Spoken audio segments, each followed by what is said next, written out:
Good morning, children. Today we are going to start chapter number 10, reaching the age of adolescence. Reaching the age of adolescence का मतलब होता है कि एक 18 plus as तक पहुंचना by crossing the age of 12, 13, 14, 15, 16, 17 and 18. So here if we are saying about 12, when 12 साल की उम्र तक आप एक बच्चे होते हो, जब आप 13 में आ जाते हो, 13, 14, 15, 16, 17, 18, 19 तक की एज तक जो होते हो आप टीन एज में आ जाते हो. टीन एज मतलब होता है वो एज जब आपकी बॉडी में बहुत सारे डिफरेंट काइंड ऑफ चेंजेस आते हैं. आपकी बॉडी में कई प्रकार के ग्रोथ होते हैं, हार्मोनल चेंजेस होते हैं, नए नए एंजाइम्स बनते हैं और आप आपके बॉडी के स्ट्रक्चर में चेंजेस देखते हो. So this is all about what the reaching the age of adolescence. Now question number 1 given in this part is, what is the term used for secretion of endocrine glands responsible for changes taking place in the body? कौन सा term use किया जाता है secretion of endocrine glands के लिए, जो कि responsible होता है बॉडी में चेंजेस लाने के लिए? The term which is used is hormones. Hormones are the chemical messengers that transport signal from one cell to another cell. Hormones वो केमिकल मैसेंजर्स होते हैं जो सिग्नल को ट्रांसपोर्ट करते हैं एक सेल से दूसरे सेल में, मतलब एक ग्लैंड से दूसरे ग्लैंड में. यहाँ पर सिक्रीशन ऑफ एंडोक्राइन ग्लैंड का मतलब होता है एंडोक्राइन ग्लैंड से कौन सी चीज़ रिलीज होती है, मतलब निकलती है, एक्सपेल आउट होती है या बाहर निकलती है, और वो चीज़ होती है हार्मोन्स, जिसके कारण हमारे शरीर में चेंजेस या बदलाव देखे जाते हैं. क्वेश्चन नंबर 2 है डिफाइन एडोलेसेंस. एडोलेसेंस क्या है? द पीरियड ऑफ लाइफ, जीवन का वो समय, वो time when the body undergoes changes, जब हमारे शरीर में कई प्रकार के चेंजेस होते हैं, लीडिंग टू रिप्रोडक्टिव मैच्योरिटी, जिसमें हम रिप्रोडक्टिव मैच्योर होते हैं. रिप्रोडक्टिव मैच्योर, शारीरिक रूप से हम मैच्योर होते हैं, बड़े होते हैं, is called adolescence. Adolescence begin around the age of 11. Adolescence start होता है 11 साल की उम्र से और ख़त्म होता है 18 और 19 ईयर्स की एज पर. नेक्स्ट क्वेश्चन है, what is menstruation? Explain. Menstruation क्या है, एक्सप्लेन करें.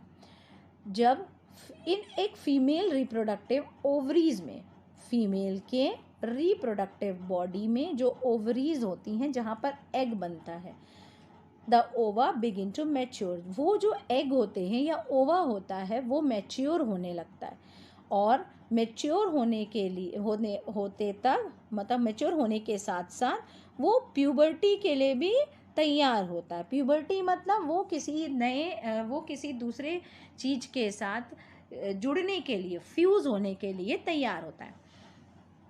वंस ओवम मैच्योर, एक बार जब ओवम मैच्योर हो जाता है, and releases by one of the ovaries, जब ये ओवरीज के द्वारा निकाला जाता है या रिलीज़ किया जाता है, इन अबाउट 28 to 30 डेज.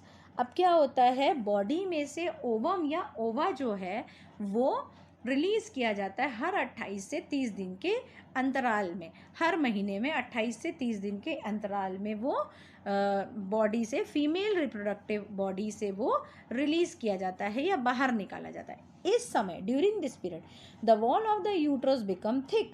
इस समय यूट्रस की जो वॉल होती है वो बहुत ज़्यादा थिक हो जाती है, so as to receive the egg, और वो एग को रिसीव कर लेती है. In case it is fertilize and begins to develop. अगर वो फर्टिलाइज हो जाती, फर्टिलाइज कैसे होगी? जब वो किसी भी स्पर्म के कांटेक्ट में आएगी तो वो फर्टिलाइज हो जाएगी और वो डेवलप करना शुरू कर देती है, ग्रो करना शुरू कर देती है. अगर उसमें फर्टिलाइजेशन नहीं होता, if fertilization does not occur, the released egg, जो ओवम में से, जो ओवरी में से जो एग निकला, and the thickened lining of the uterus, the released egg and the thickened lining of the uterus along with its blood vessel are shed off. मतलब कि जो thickened lining होती है यूट्रस की, जो एग है और ब्लड वेसल्स, ये तीनों जो है वो यूट्रस से शेड ऑफ कर दिए जाते हैं। शेड ऑफ कर देना मतलब बाहर रिलीज कर दिए जाते हैं, बाहर एक्सपेल आउट कर दिए जाते हैं या बॉडी के बाहर फेंक दिए जाते हैं। This causes bleeding in female, और इसके कारण ये जो पूरा प्रोसीजर होता है इसके कारण फीमेल की बॉडी को बहुत परेशानियां झेलना पड़ता है। और इसके कारण, क्योंकि अगर ये ओवा या ये जो एग है अगर ये बॉडी के अंदर ही सड़ेगा, खराब होगा, तो ह्यूमन बॉडी को पॉइजन होने के चांसेस बन जाते हैं। इसीलिए कंटिन्यूसली, क्योंकि ओवरी जो है वो तो एग बनाते जा रही है और एग बनते जा रहा है। एग क्यों बन रहा है? क्योंकि वो फर्टिलाइज होगा तभी वो किसी एक नए बॉडी को जन्म देगा।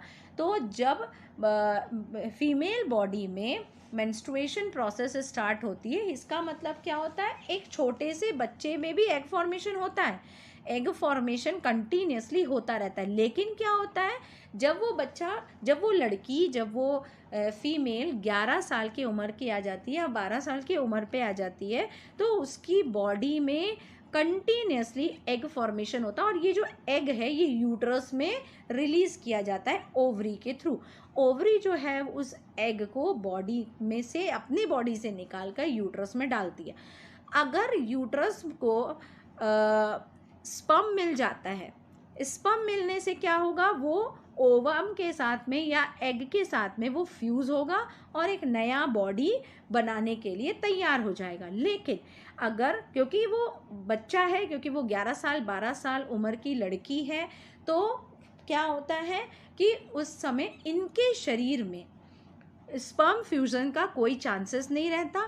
तो बॉडी को जो एग फॉर्मेशन हो रहा है बॉडी में, उस एग को बाहर निकालना ज़रूरी हो जाता है। क्योंकि अगर वो एग अंदर ही अंदर वो रिलीज हो जाएगा, वो अंदर ही अंदर वो अगर सड़ेगा गलेगा, तो ह्यूमन बॉडी में या फीमेल की बॉडी में पॉइजन होने के चांसेस बढ़ जाते हैं। इसीलिए जो थिक वॉल बनती है यूट्रस की, वो थिक वॉल ब्लड वेसल्स के साथ में, वो वेसल्स जो कि ब्लड कैरी करते हैं, ठीक है, जिनमें ब्लड होता है, उन वेसल्स के साथ में एग को लेकर फीमेल की बॉडी से बाहर आता है।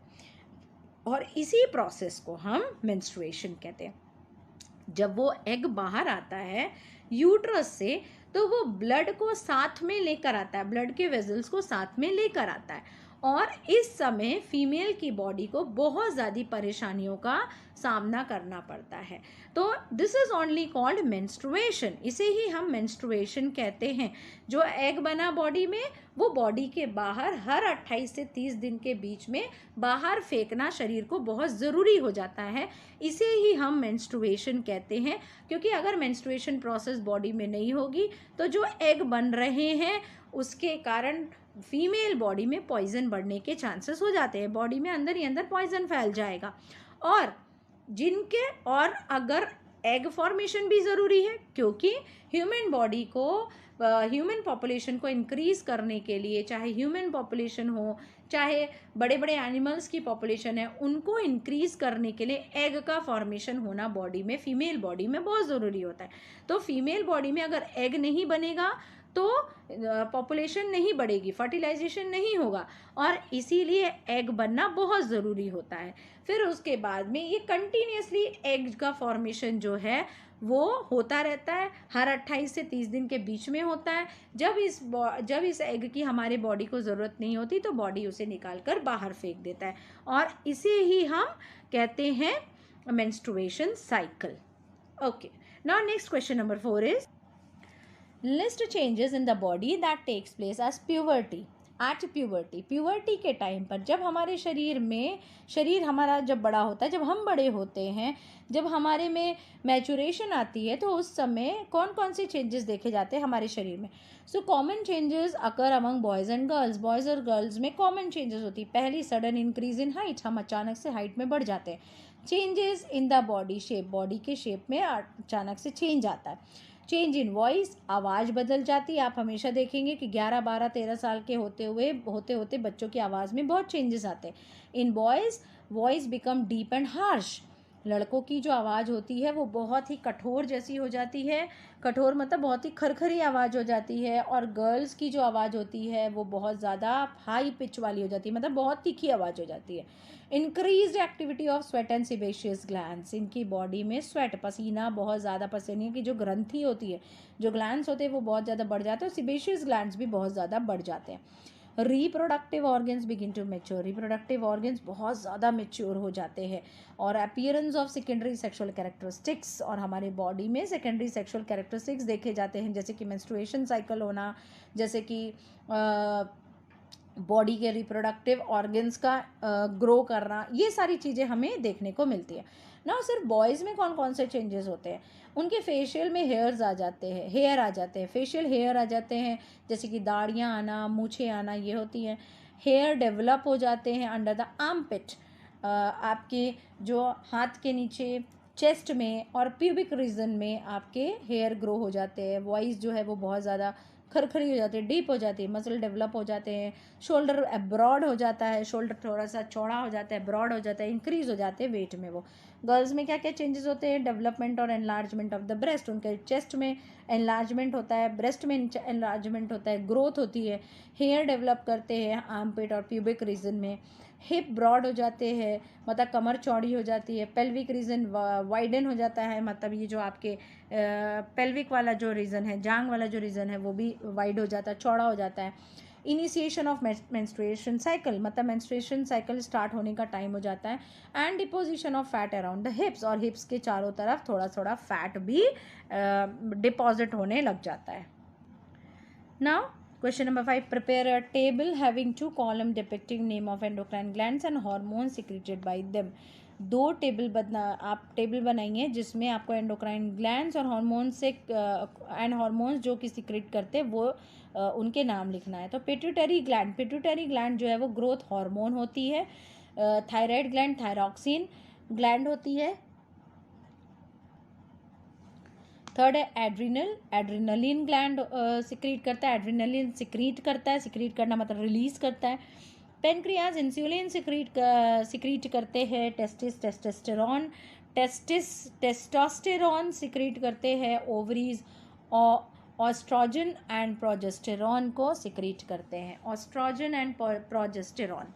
नाउ क्वेश्चन नंबर 6 इज, बेटा above all are the different kinds of hormones, ये सभी अलग अलग प्रकार के हॉर्मोन्स हैं, और ये हमारी बॉडी में लगातार बनते रहते हैं इन ग्लैंड्स के थ्रू, और अगर जब ये ग्लैंड्स ये हॉर्मोन्स बनाते हैं तभी हमारे शरीर में अलग अलग प्रकार के चेंजेस दिखाई देते हैं। अब हम क्वेश्चन नंबर 6 पढ़ेंगे, what are sex organs, why are they named so and state their function. Sex organs क्या होते हैं, इन्हें सेक्स ऑर्गन्स क्यों कहा जाता है, और उनके फंक्शंस क्या है। Hormones which constitute the secondary sexual characters are called sex organs. जो हॉर्मोन्स में सेकेंडरी सेक्सुअल कैरेक्टर्स देखे जाते हैं या प्रेजेंट होते हैं उन्हें हम सेक्स हॉर्मोन्स कहते हैं। इन जनरल आमतौर पर hormones work instantly when they released in blood stream. Hormones जो है वो इंस्टेंटली वर्क करते हैं जब वो ब्लड स्ट्रीम में रिलीज किए जाते हैं। Sex hormones are different because they start to work later on. Sex hormone different होते हैं क्योंकि वो बाद में काम करना शुरू करते हैं, and they gradually prepare in the body for reproduction, और ये कंटिन्यूसली बॉडी में प्रोड्यूस होते हैं for the reproduction process. The sex hormones are responsible for the fundamental change in growth and development. Sex organ किस लिए होते हैं, क्योंकि वो फंडामेंटल चेंज कर सके, बॉडी में ग्रोथ कर सके, डेवलपमेंट कर सके, and stimulate the development of secondary sexual characters, और सेकेंडरी सेक्सुअल कैरेक्टर्स को भी स्टिमुलेट करने के लिए बॉडी में प्रेजेंट होते हैं। The testes and the ovaries are the reproductive organs and both are stimulated by the pituitary hormone during puberty. अब testes और रिप्रोडक्टिव ऑर्गन्स दोनों प्रेजेंट होते हैं बॉडी में, पिट्यूटरी हॉर्मोन्स के द्वारा ये स्टिमुलेट होते हैं and during the puberty ages. Now that the reason are called, that is the reason these are called as sex hormones, और इसीलिए ये सेक्स हॉर्मोन्स कहलाते हैं। सेक्स हार्मोन के फंक्शंस क्या क्या है, मेल में टेस्टिस प्रोड्यूस करता है मेल सेक्स हार्मोन टेस्टोस्टेरोन। ये हार्मोन हेल्प करता है in the development and maintenance of the primary and secondary sexual characters and production of the sperms के लिए। फीमेल